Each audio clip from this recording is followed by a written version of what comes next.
reviews this series is 10 years old, maybe because I started to watch it on 2018. In front of me today is the real grade Gundam Unicorn, the one that makes people shift from master grade to real grade. Let's start. A year after disaster, Bandai redeemed themselves by releasing Real Grade Unicorn, the transformable Real Grade that is so good they keep milking this kid to this day. This Real Grade Unicorn is absolute golden standard for Real Grade, had good amount of detail, solid with good articulation, and it is much better version than Master Grade.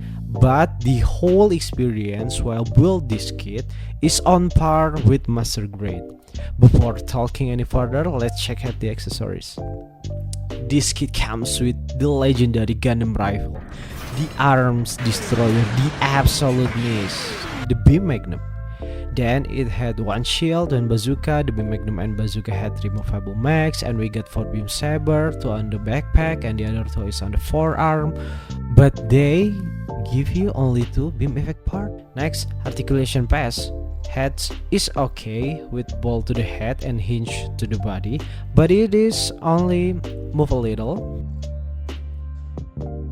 Torso is also okay with a bit of forward movement and side to side, plus the cockpit can be open.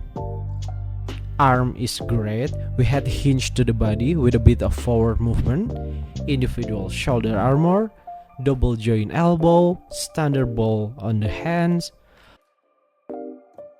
plus the saber could only be flipped on the destroyer mode.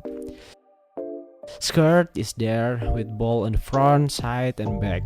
Legs is nice with front and back swing on the hips so it can extend.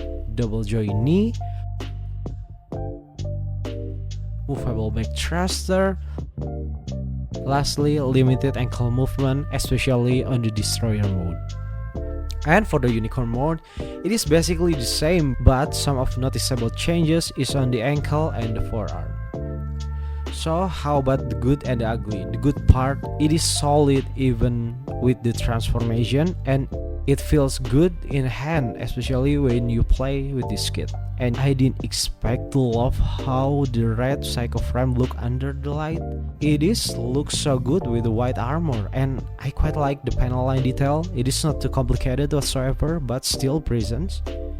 And for the ugly, in some part, when assembly this kit, it is too stiff. Probably the material. I managed to escape from breaking the arm joint, but then I broke the feet thruster when I tried to transform the kit.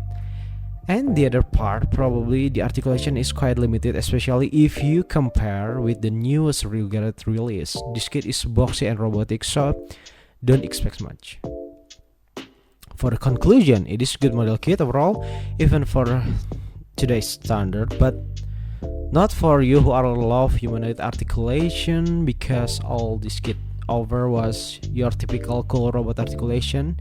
And that's it. Thank you so much for coming. Enjoy the pose and bye.